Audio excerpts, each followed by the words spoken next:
they seem to be leading separate lives. Clearly he's striking out on his own. Well, now we've seen Meghan on her own as well, just to sort of reinforce the fact he's slightly tainted with the Netflix shows that he made and with his book. Obviously the whole situation could change dramatically. This could become the new normal for them to work in this way. Well, in the last couple of weeks, we've got used to seeing Harry flying solo, so to speak. He's been in New York, he's been in Africa, he's been over here in London, and it's fairly obvious that he's decided to spread his wings and branch out and do things on his own.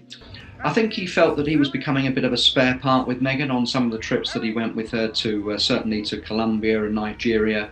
I think she came across as the dominant partner, and perhaps he felt a little bit like a sort of spare part, a sort of bolt-on accessory, if you like, and I think that's probably rankled with him a little bit. So he's obviously decided to do things differently. He's obviously decided to carry on with particular charities that he's associated with, like the World Child one over in London, and with Centre Bali in Africa. He went out to Lesotho and then on to Johannesburg. And clearly he's striking out on his own. Well, now we've seen Meghan on her own as well, just to sort of reinforce the fact that to some extent they seem to be leading separate lives. Certainly on the sort of work front, she's turned up at a gala in Los Angeles, wearing a dress, in fact, a very stunning red dress that she'd worn before on a previous occasion with Harry a couple of years ago. And she looked, I have to say, she looked very relaxed. She looked very sort of happy. She was laughing and joking with the kids at this event at a children's hospital gala. Clearly, they've decided that at the moment, it's better for them to go their separate ways in terms of their work commitments and their charity commitments. And maybe that's going to work for them. I'm sure we will see them together. Certainly, I think they've made a decision that possibly they are better off working separately. Obviously, Meghan is going to be concentrating on her project, American Riviera Orchard. That's very much a commercial venture. That's something that she will want to concentrate on. That's very much tied up with Netflix. And I think Harry probably feels that he's slightly tainted with the Netflix shows that he made and with his book. If I was one of his PR people, I'd certainly be advising him to lay off slagging off the royal family and to try and do things a bit more positive. And maybe that's what he's doing. Maybe he's realised that he's overdone the criticism and he needs to start doing some positive things to regain some of the respect and some of the affection that he had from the public. But not just in the UK, but in America as well, where I think to some extent their star has fallen. This could become the new normal for them to work in this way. Obviously, they've still got two young kids, Archie and Lilibet. They'll be starting to go to school soon.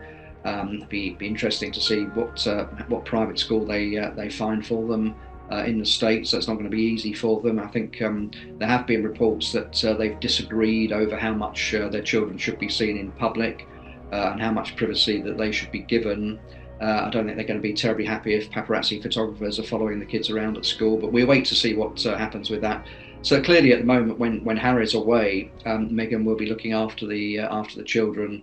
And I dare say she would say that her main priority is to be a good mother and look after the children. But in terms of, as I say, in terms of their charitable causes, in terms of their work commitments, in terms of the Invictus Games and the other things that Harry's involved with, I think we're going to see more and more of him branching out on his own, doing these things on his own, and to some extent trying to regain some of the sort of status he had as a working royal. And obviously he's not going to become a working royal again. That's just a complete non-starter as far as the King and the Prince of Wales are concerned.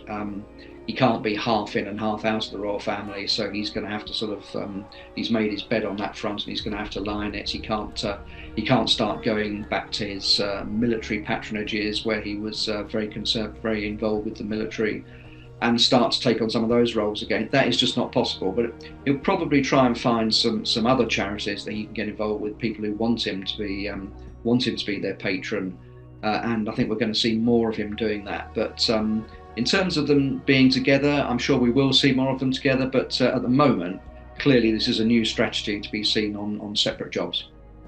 Well, it's a very strange situation we've got at the moment because we know that Mexit happened. We know that Harry and Meghan left. We know they weren't happy. They poured their heart out in the Netflix documentary and Harry in his book Spare. They've got it all off their chest.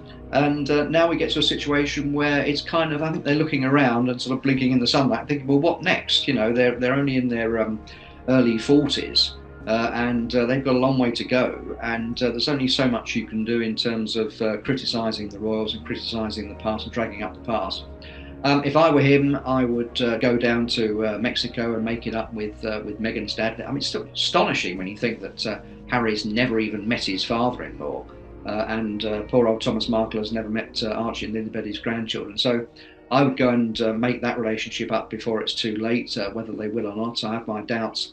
But we have to remember, we have to take one step back and remember that they are still quite, at least Harry and his children, are still in the line of succession. They are quite high up, and they've still got the royal titles, even though they don't use them. So he's got this status which he'd like to use. Obviously, he can't come back and start doing royal duties, as I said before, and as it's been well documented.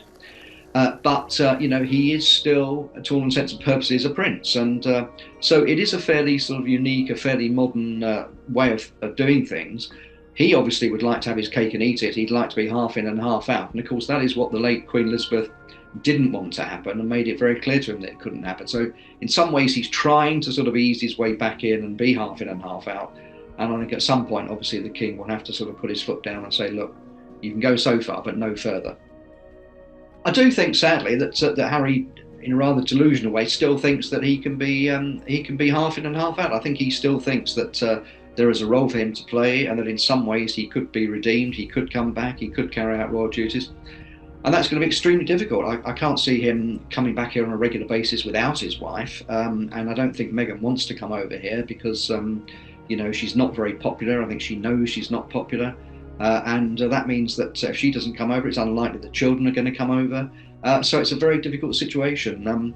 It's not dissimilar to Prince Andrew. I mean, I think he still harbours thoughts that he can make a royal comeback. I think he's fooling himself if he thinks that's possible.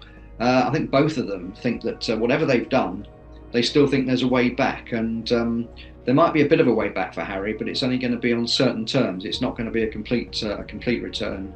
And certainly he can't start doing royal duties on a regular basis and be in the court circular or be actually beholding to the king and to the court. So it's a very difficult situation, and I think he will try it on, but I don't think he's going to succeed in the long run.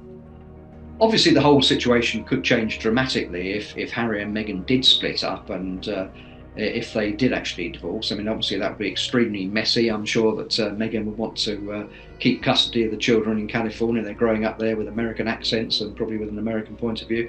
I've often thought, it's often fascinated me what the children will actually think and say when they get a bit older, when they actually sort of realise who they are and start asking questions about their family and say, why is it we never see our grandfather, or we never see our relatives in the UK.